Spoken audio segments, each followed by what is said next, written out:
Yuk kita pun anjom mah.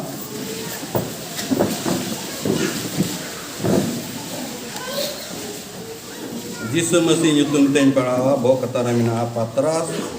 do jisu ya anggotikan mesti mente.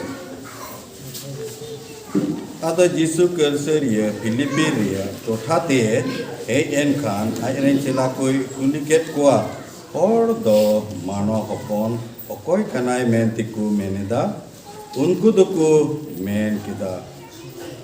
okoi duku meneda Johan Baptisi okoi kudo Ilia ar okoi kudo Jeremia ar bangkan nabiku modern mid hor adoy metak kwa menkan apedo okoi kenai mentepe meneda Simon Patrase Roruer kita amdo mesti ye isoren opon kana Jisui Roruer dia Bagan yam jona hopon Simon ente jil ar mayam do bang menkan sirmare minai epun gie sodor katme ar ho am mitam kana am do patras kana ar noa cetani ri punya kelisi benau ar patal ria dura kudo na bai leteja Serma Raj ria ketikun imama ar jahanagi otrem tol ona do serma re hotol ge tahen ar jahanagi otrem rarai ona do serma re ho rara ge tahen amen Isore ta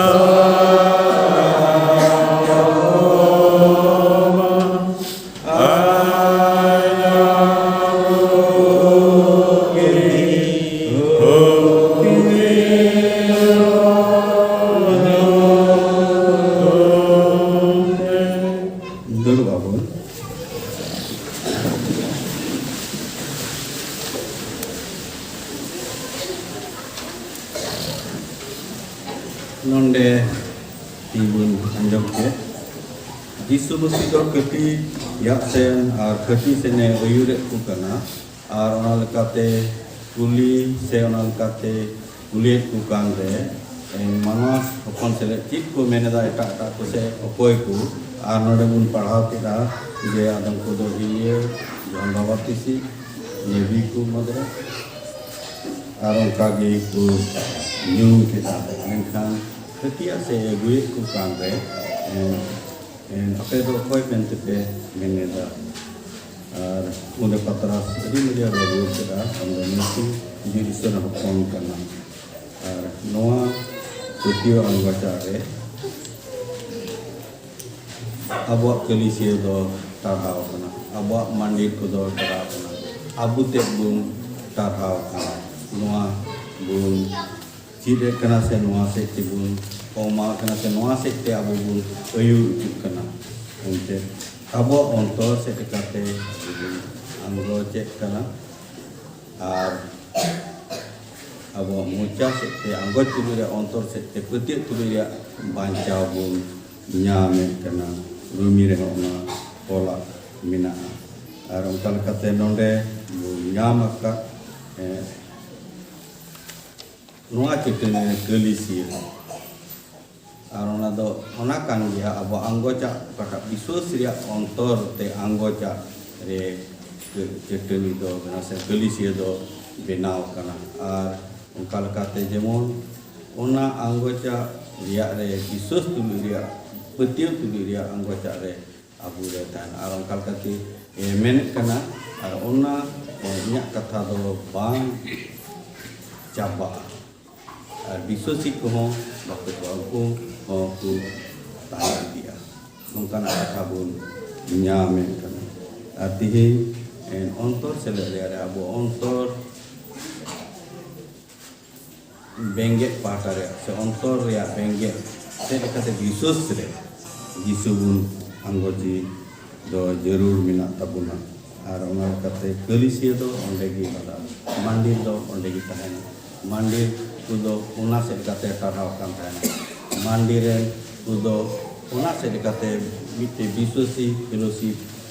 ren hor kuya helmel ren hor kuya ona setikate mimi goten mandir riak re jonorau tase mimi ku riak jonorau tahena arona bisus ar petio setikate abu do isoren gidre ku bunyum kana jisure petio setikate isoren gidre ku bunyum kana ar abu do serigi Paul apostol men Korint mandire ape do isora mundi bukan ape ar ungkal kata abu ona ontore Yesus re mundi mite no itu abu ona petio al Yesus re nyelo dupre mite gejo ra bubun tiar saprau dari kata ar no do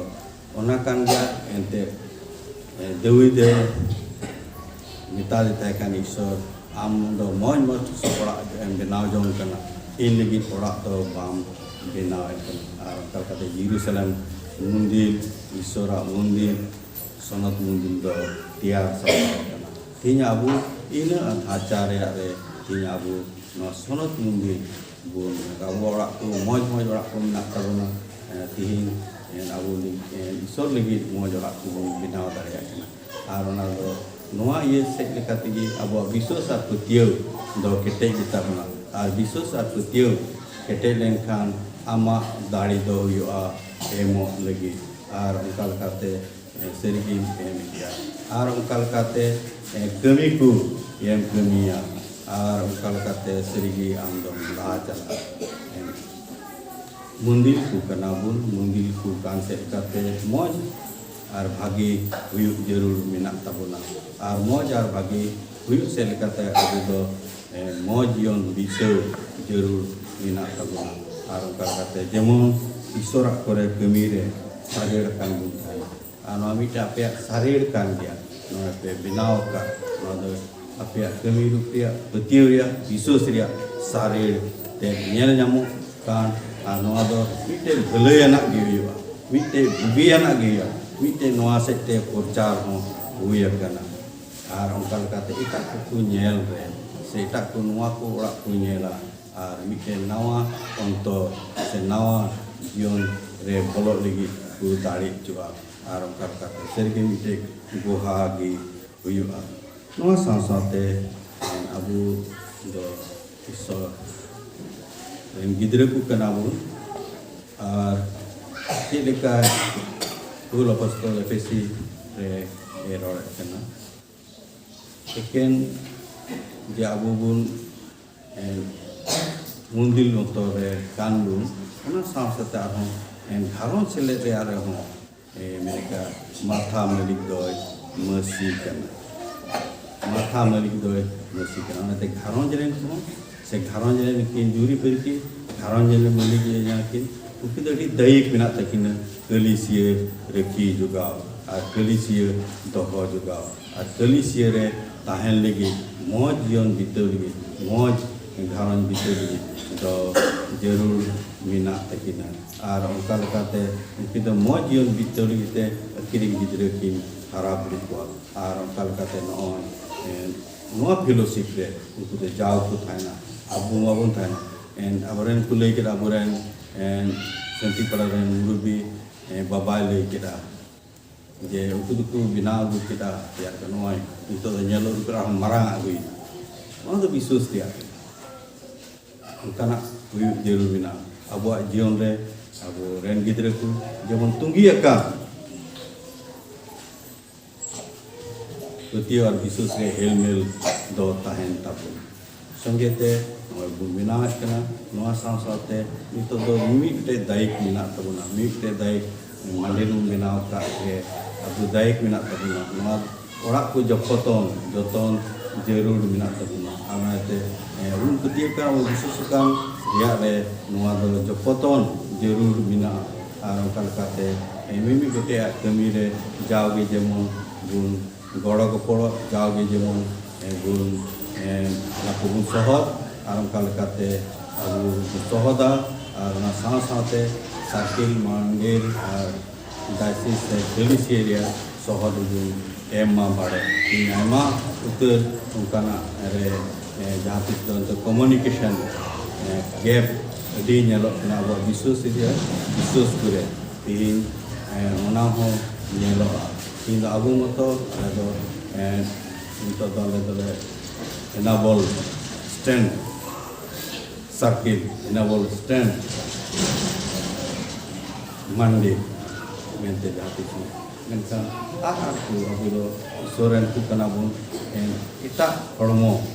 se abu do isora hormo ren ku kana hormo ting onate joto do jugar joto